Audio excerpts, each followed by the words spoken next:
More than 7 months after the devastating Bastrop County wildfires, the state's top fire and emergency directors gathered in that central Texas town.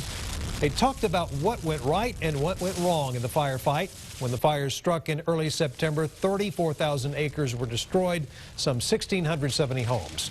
KXAN's David Scott was at today's review. He joins us live from Bastrop County with more.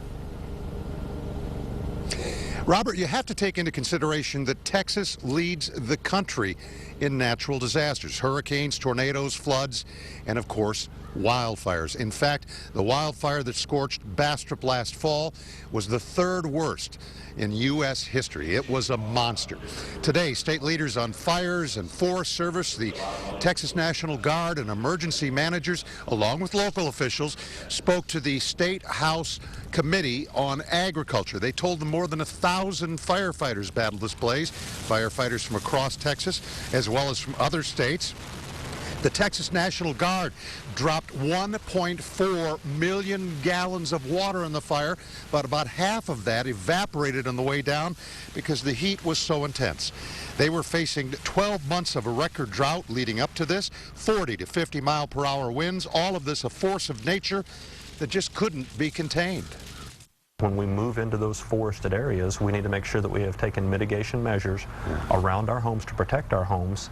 And even when you do that, you still have to have an emergency plan in order to evacuate yourself and your family and let your family members know where you're going to be. But they evacuated over 5,000 people in about 2.5 hours. You know, there was 2 lives lost.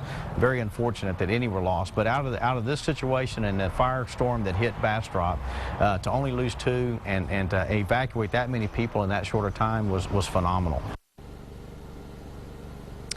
Yes, it was. Now, these state leaders rely on what they call after-action reports to tell them what worked and what needs to be improved upon. Ironically, just a couple of weeks ago, these state leaders had an important seminar to go over the Bastrop after-action reports.